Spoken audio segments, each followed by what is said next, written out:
emailed me the other day and she said, is it okay if I let Lynn know a little bit about you since I know you? I said, sure, let her know a little bit about me, but I didn't know. As you are working on all these incredible handouts, as you work your way through them once you take them home, you'll notice that we didn't plan it this way, but some of them play right in to the presentation that I had planned to do this evening. So I think it's the Holy Spirit working through, as Father mentioned to those of us who were at Mass this evening, the idea that Pope Francis is coming to visit, which, by the way, he's never been to the United States before. Okay, so we are his first experience of U.S. culture. But a lot of the same themes are coming through, and a lot of the same sound bites, a lot of the same things people say the Pope said. And we're going to talk a little bit in my presentation later on about what does he actually say?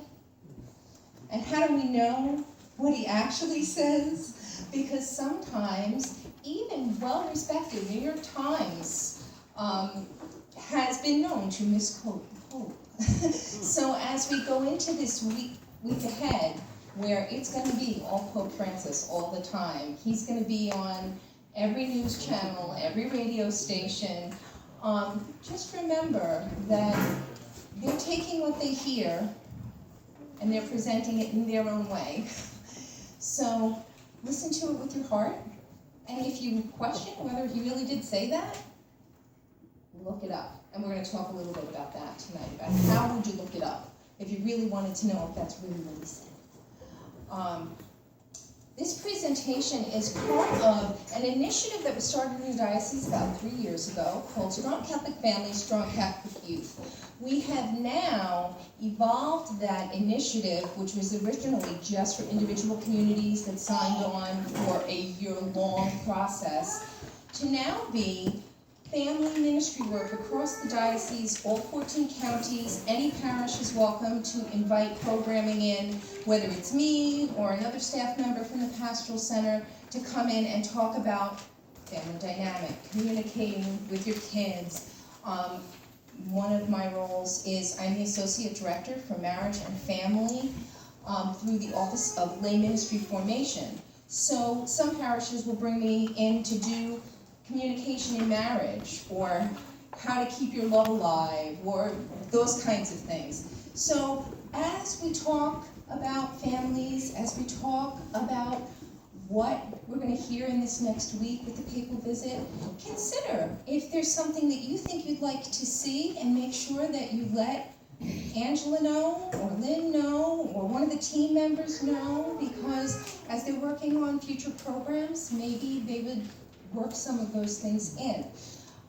The diocesan tools are available to you individually also. If you see a quote or statistic today that you want to know where it came from, or you want me to send you the screenshot, please let me know. I'm happy to do that. Strong Catholic Families, Strong Catholic Youth was started years ago, working off of some research that was done about how young people, teens predominantly, were being successful after high school. And it rolled itself into a look at families and how families are successful. So the work we're looking at today, you'll see, comes from many different sources. The National Conference for Catechetical Leadership, which is the catechetical support nationally. NFCYM, which is the youth ministry support nationally. The National Association of Catholic Family Life Ministers, that's my support organization for people who do marriage and family ministries. And NCEA, which is the support nationally for Catholic schools. So we're drawing from information and resources from all of those places.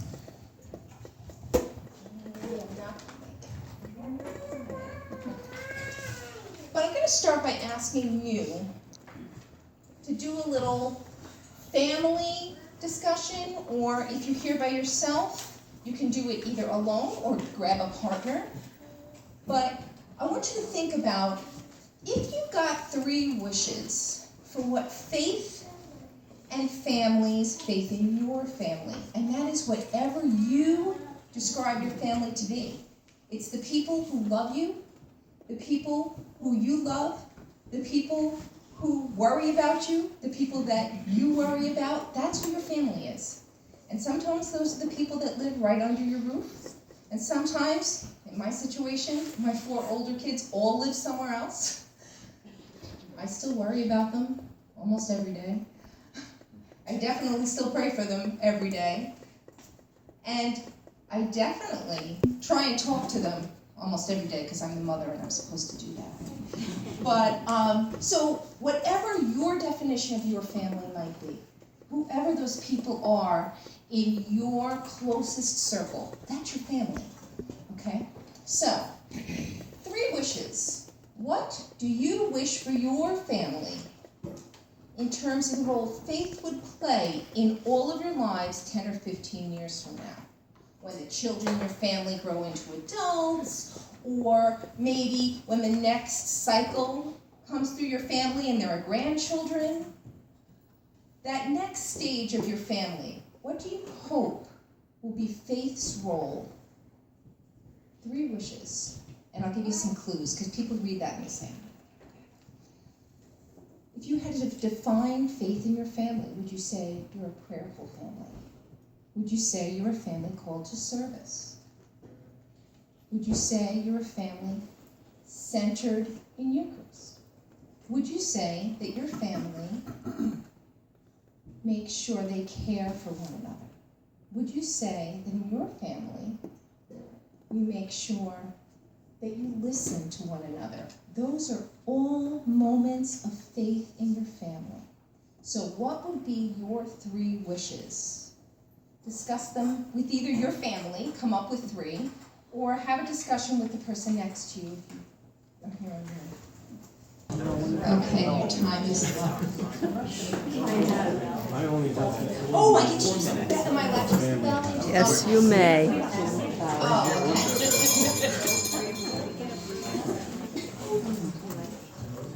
It's exciting. I get on the edge of my laptop.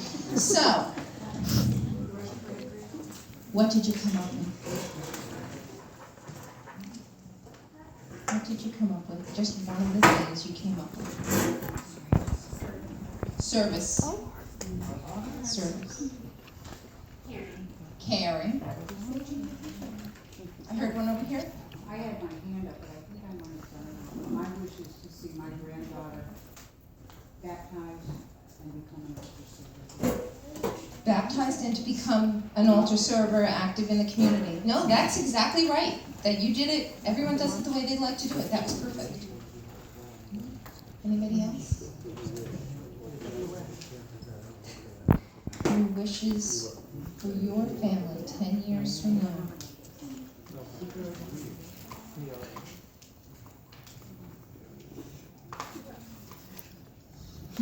I have one, I don't have a family to discuss, but this is my wish, that all my kids will be married in the church. That all your kids will be married in the church. Well, see, this is why we do this question, because these are the kind of practical practices of our tradition that we are a little concerned. I do marriage ministry. The program that I oversee and coordinate sees 500 couples a year who come to the diocese in one form or another to do a one-day preparation program. And I tell those 500 couples, you are the minority. Whereas 30 years ago, everyone got married in the church, not just Catholic Church. Any, if you, whatever your Christian denomination was, you got married in a church. But now, people get married on the beach, they get married in the park, they get married in other places. And so those couples that come to us to prepare for the sacrament of marriage, we really have to say to them, tell us why you came. So that we can tell other people about understanding for their generation what it's like. And I think that that's a piece of this. That 10-year mark is a generational point. If you have really little kids in your life right now, in 10 years you're going to have teenagers. If you have middle schoolers in your life right now, in 10 years, you will be done with college. done with college. Okay? In our family, I have my 14-year-old with me today. He's the last one left. He's the only child living in our house. And 10 years from now, I'm hoping he'll be done. Will you be done with college? Could you promise? Okay. You all witnessed it, right? So that 10-year mark, it is that difference in family. And for some of you, it will mean grandma will move back in. For some of you, it may mean you don't go to your parents' house for holidays anymore. The holidays come, yeah, you cook, see? It's that transitional time of family. And what we need to realize is that we need to support each other as families through those transitional times. We need to listen to each other, whether it's standing next to each other on the softball field, whether it's in line at the grocery store, or in our town, it's in the aisle holding up everyone else from food shopping because people stop and chat. My kids used to say, Mom, please don't make me go to the food store with you. Everyone knows you there. It just takes you so long to get out, you know? But wherever those places are, that you see your friends from PTA, your friends from 4-H, your friends from church, your friends from dancing school, your friends from sports teams, wherever you see those other parents, we need to realize that, yeah, so our kids aren't on the same team anymore because they grew out of it. Or yeah, we don't see each other at piano lesson every week at 2 o'clock on Tuesdays anymore because now they're in high school. But when we see each other, we need to support each other. And that's what the church wants us to consider about families. Families are at the forefront of Catholic culture right now. Everybody's talking about families, and it's not just because of Pope Francis. It actually started before Pope Francis was elected to the pontiff. It actually started about 5 years before that, because people had been talking about marriage. We had a marriage initiative that lasted 11 years in the church, in the worldwide church. And the natural step next to marriage was to then talk about families. So families were coming up. And we're going to talk about all the incredible things that are coming up about families in these next few weeks. But first, let's talk about what helps families. How do we support each other? There was a study done that we consider to be the gold standard of research for youth and faith. What they did was they talked to families. They didn't ask them to just fill out a form, and they didn't ask them, is your kid healthy? They didn't ask them, is your kid smart? They didn't ask them, do you like your kid?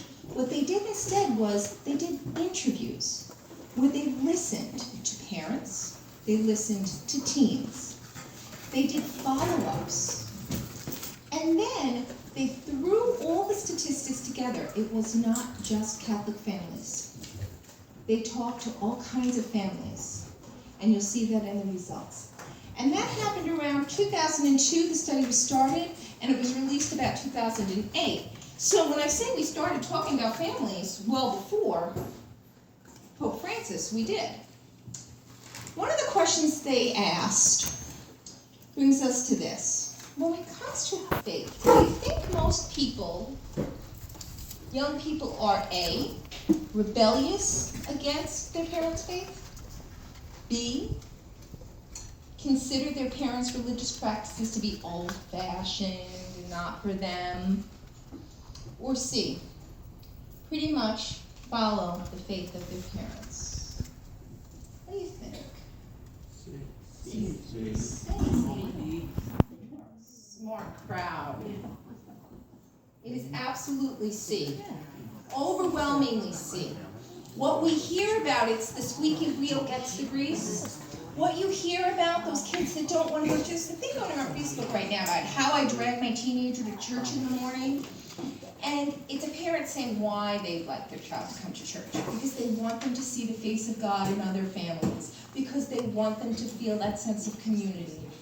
Because they want to see them awake for an hour, sitting still. It talks about all these little practical things, and you can look it up on Facebook. But what we know to be true is that most teens actually don't mind going to church with their families. They don't mind being involved in these kinds of community learning events. They don't mind being connected and identified as Catholic Christians. It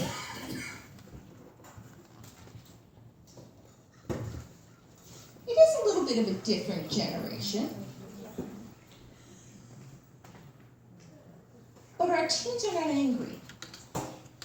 When they looked at the study, what they found was in the 70s and in the 80s, there were studies that showed teens to be rebellious and angry. Now, is that because that's the way the study was skewed? I don't know. But thankfully, this study really doesn't show us that. What it shows us is that our teens want to be heard. They feel comfortable saying, "You're not listening to me," which is something that generations before them didn't do. What the study found is that the single most important influence on the religious and spiritual lives and health, overall health, of adolescents was their parents. No matter what their parents' situation was, if they split time between two parents, if one parent was at a distance and they only saw them sporadically through a year, spent 2 weeks in the summer, if they were connected to their parents were a stronger influence than their peers. Hard to believe. That's not what we hear in the press. This is what I'm saying to you. Don't believe everything you read. Look at this mass and religious service attendance. Again, it was not just Catholic. Can you see past me? It was not just Catholic, so that's why it's service and mass. So when you look at the numbers this way, frequency of attendance, more than once a week, Catholic youth, 6%. All youth, 16%. And you say, wow, that means those other Christian denominations are doing better than us. That means the synagogue down the block has more teenagers coming than we do. Once a week, okay, 33%. That means we're getting to mass. That's what that means. Some 2-3 times a month, once a month. But look what happens when I change the highlight, because there's that middle row you can't really see. That row is Catholic parents. Our teens pretty much follow their parents' practice. A family that goes to church every Sunday, their teenagers go to church every Sunday. A family that goes to church Easter and Christmas, their teenagers go to church Easter and Christmas. Families that go to church more often for holy days or celebrate the liturgical seasons at home, their teenagers are following those rituals and taking those devotions to heart. So consider what we're modeling. And if you're a teenager, consider what your little brother and sister are seeing. When you walk into church, are you blessing yourself? Because if you are, they are. When an ambulance passes, do you say a quick prayer? Because if you are, they are. And that's true about the kids you babysit for. It's true about the kids you help out in school if you're a reading buddy, or the kids that you work with at summer camp, on the beach. All those little moments of talking to God, recognizing God in your everyday life. Little kids are watching you guys. And if you're not so sure why you do certain things, ask. Because grown-ups will tell you. And if you're a grown-up who's not too sure, ask. Find out the reasons.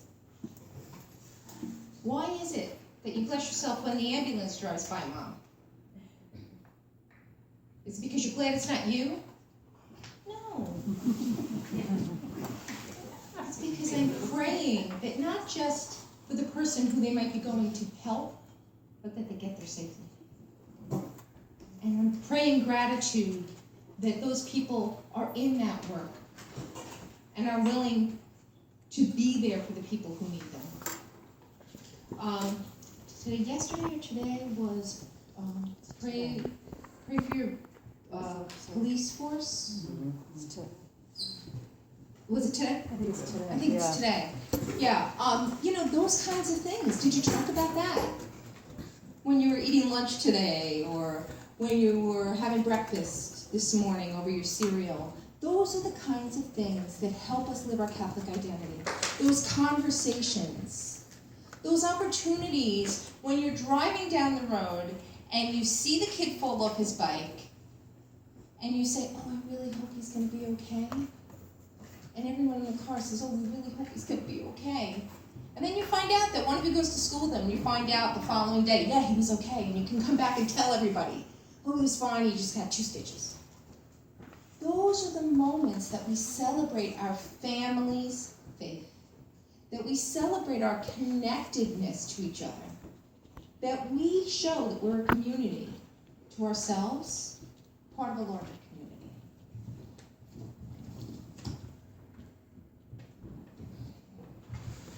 Teens were asked, if you could change anything about your family situation, what would it be? Now, it wasn't later bedtimes.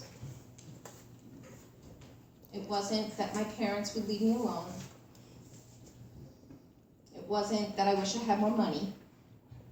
And they gave them as options in the survey. It was to be closer to my parents. And when they were asked why they weren't close to them, they said, well, I don't know how to do it. So I thought we'd talk just a few minutes about how you do it.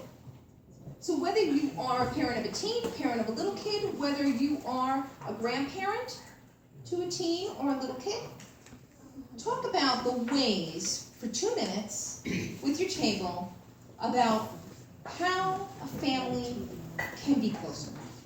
I'm gonna ask, oh, my husband's telling me, use the bell, use the bell. I homeschooled for 15 years and never had a bell. I always wanted one, but I never had it. So, what did you hear? What were the things that you came up with? Go and do things in nature, like hunting and fishing. Go and do things in nature. Absolutely. Great idea. So there's no cell reception. No cell reception. No Wi-Fi, no nothing. Yes. Rough. No temptation. Also, it's a lot easier to hear each other in nature because we breathe differently. When we're in our houses, we don't always get as comfortable as we could. Yes? Eat dinner together. So September is the month we usually see next week, the 22nd I think it is sit down and eat together. It's usually schools. You'll get a flyer home from school that says this is the night that you should try and eat dinner as a family. And our studies all show, and we're not really going to talk about that tonight, but I do have statistics for that too, that families that eat 1 meal a week together, 1 meal a week, sit down, don't watch the clock, just let the conversation happen. When the food is gone, stay at the table, and if you need something to do, pull out a game. Those families, once a week, family nights, they end up having stronger communication, less conflict, and they're happier overall. 1 night a week. Imagine what would happen if you got 2 or 3. Yes? Did you ever hear that before? Oh, that was my hand over here. Anybody else with an idea? We usually sit and watch sports together. I knew that was I'm trying to work it in, and it's not working too well. We're getting there.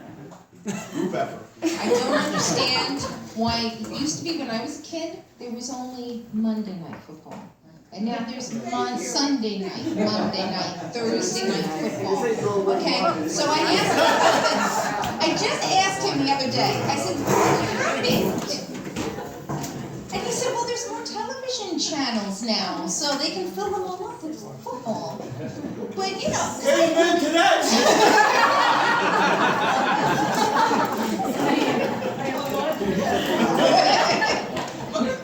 Honest to God, my mom and I, we would sit and watch football together. Yeah. You know, I lost my father at a young age. She's the one that turned me on to me and Joe Green. You know, that's how I became a Steelers fan. And now my boys are Steelers fan, and my wife is a fan. I was gonna say, I'm sure she makes really good snacks.